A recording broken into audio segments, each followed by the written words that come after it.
Good evening, YouTube. Have you ever wondered what an 1851 Navy looks like? Also, do you know the history of the 1851 Navy? Guess what? Today, that is exactly what I'm going to cover. I have an example of a model 1851 Navy that we are going to talk about. I'm going to give you a brief history of this revolver. And also, if you want to, feel free to like, comment, subscribe, and I will try to answer your questions as best as possible. If you have any other interesting facts to post about its history, by all means post it on my channel. But what I'm going to do is I'm pretty much going to walk you through a little bit of the history of this revolver, how it came about, and basically why it is so significant in our history to this day. All right. So first off, I just want to go ahead and show you guys that this thing is unloaded just to verify that it is completely safe and secure. Unlike modern revolvers, it does not have a loading gate on it, as you can see right here. Okay, there normally would be a loading gate, but there isn't. Instead, this is actually what you would call a capping system. All right, you would actually cap the revolver, and I can show you the function of that when we actually get to it, but this is just covering the history. Okay, so in order to verify that this weapon is safe and not loaded, here's what we do. We go ahead and place the weapon on half cock. All right, you know it's on half cock when the cylinder actually spins completely free. A weapon that actually has any ammunition in it would have, you could see that it have lead balls or conical bullets in the front. So we can go ahead and look here, and if you see me spinning this, you can actually see that there are no lead balls or conical bullets in that cylinder right there.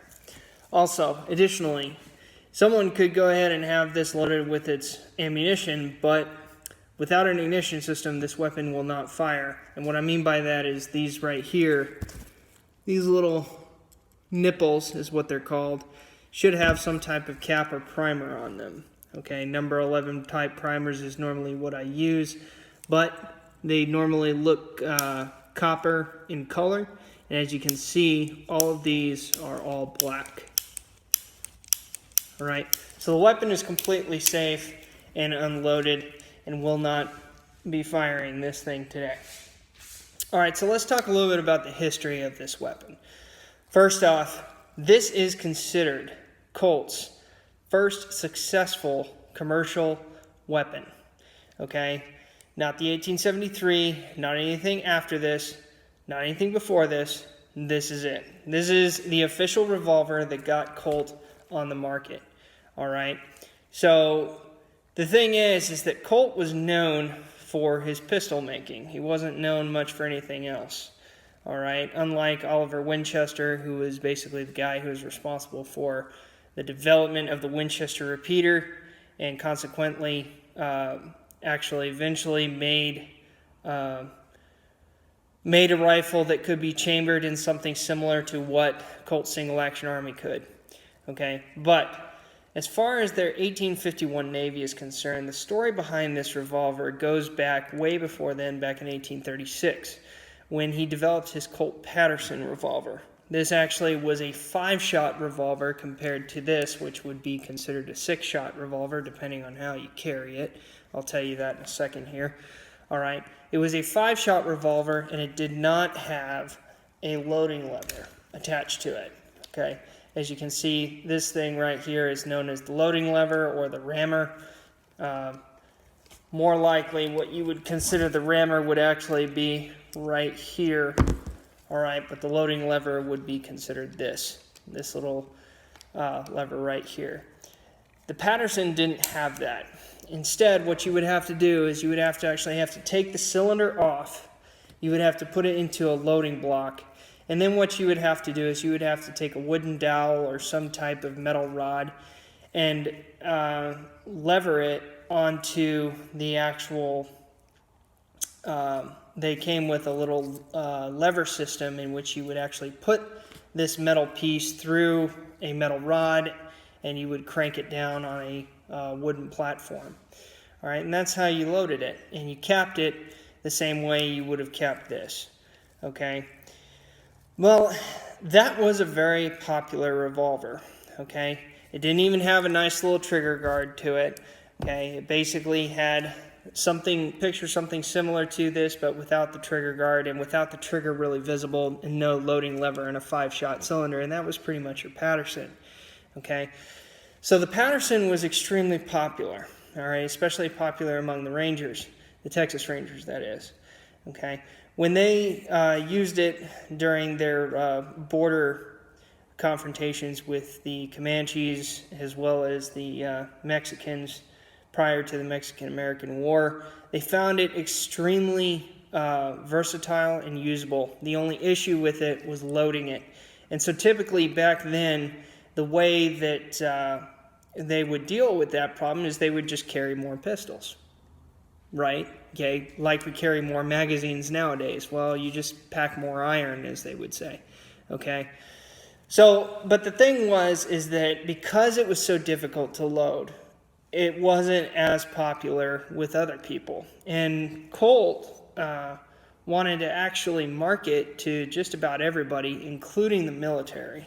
Okay, and that was his big aim, was the military. So what he did was he improved on his Patterson. All right, and his Patterson eventually transformed into what we would call the Colt Walker of 1847. All right, this weapon was ginormous. It was talking normally increased from 2 to 3 pounds in weight. Now we're talking 4 pounds plus. Okay, this thing fired a .44 caliber ball, pretty much charged with about 40 grains of black powder.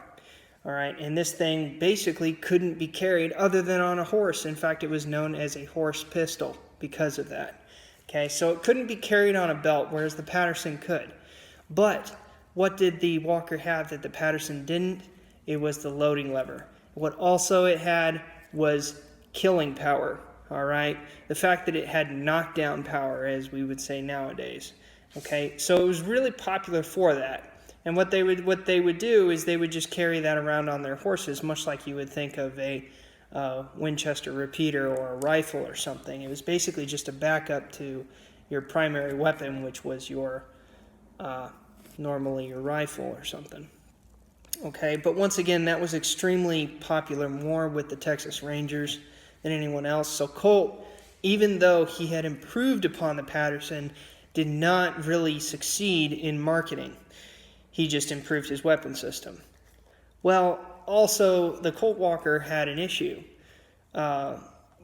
Basically, because of the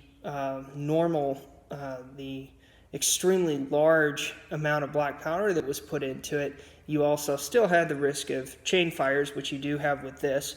But the thing is that it had a larger grainage of black powder. Therefore, if you had a chain fire, the gun had a tendency to blow up. The metal also at that time was not that strong. Metallurgy was kind of on the rise in development with the industrial age.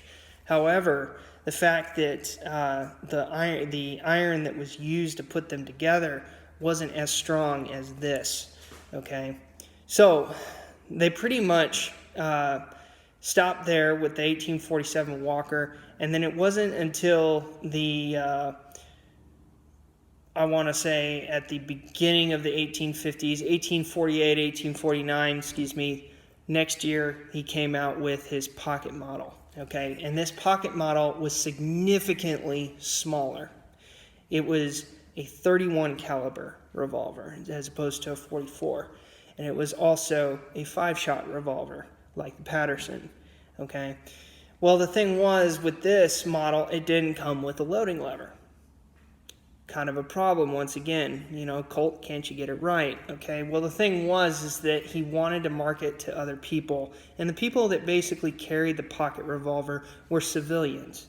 Okay, so you had Texas Rangers who loved the Patterson and who loved the Walker, but then you said, well, he said he wanted to get into the civilian market and the military market. Well, the civilian market picked up the pocket model pretty quick, even though it lacked a loading lever. It became known as the Wells Fargo model.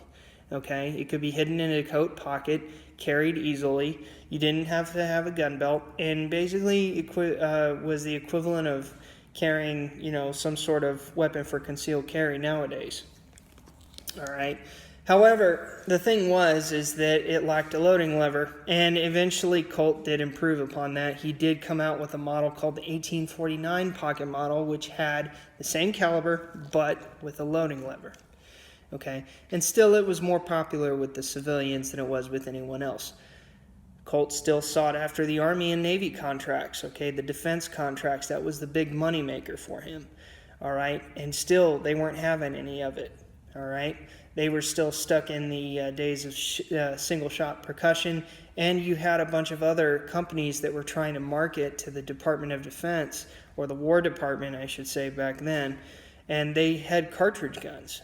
Okay, so even back then, you still had cartridge guns, and this is a percussion gun. All right. So what he ended up doing was he wanted to come up with something similar to the Patterson. All right, but more easily to load, more reliable, and had a combination of the lightweight, easy carrying ability of the pocket models, and that's when he designed the 1851 Navy, all right, which was actually designed in the 1850s, and it wasn't even manufactured until 1860s, just prior to the Civil War. Now, why would somebody call it the 1851 Navy? All right, well, some people have a tendency to think that you call this thing the 1851 Navy because of the scroll work that is on the cylinder. All right, if you look at the cylinder, you're going to see there's a lot of scroll work. Okay, actually what this is this is a depiction of a Texan Navy fleet fighting against the Mexicans during several different border disputes and in the Gulf of Mexico. All right, but this is the first Texan Navy that was commissioned, and it fought against the Mexicans prior to the American Civil War. And that's what this was supposed to depict. Not all 1851 navies came with that. They came without scrolling on them. But the reason why they were called navies was because Navy depicts the caliber. This is a 36 caliber weapon. It is not a 44 caliber weapon. Typically what you had was you had a 31, a 36, or a 44. And when you say 1851 Navy, you pretty much are saying this is a 36 caliber Colt model. All right. The 1851 designation represents the year that it was patented. All right. It was actually patented in 1850. By popular demand, they deemed it as the 1851, but it wasn't even manufactured until 1860s, when the War Department actually wanted to have several of them delivered because of the kickoff of the American Civil War. Both of these saw significant service on the North and the South, but you can determine the difference between a 1851 Navy and what you would call a Griswold revolver that is basically a knockoff of an 1851. Here's how you designate what an 1851 Navy looks like. There were several different models, and to be honest with you, why this thing became so commercially successful with Colt is because he produced nearly 250,000 of these until 1873. Okay, when cartridge guns were well on the rise, and even when he came out with his newer models, this was still going strong well into the 1870s, so it had an excellent run. Okay, so let's take a look at this. What designates an 1851 Navy? Well, first off, as I told you, the caliber. 36 caliber. This is a 36 caliber weapon, so it is therefore an 1851 Navy. All right, how else can you determine that? Well, you can typically determine that it's got a brass trigger guard, or a brass backstrap, I should say.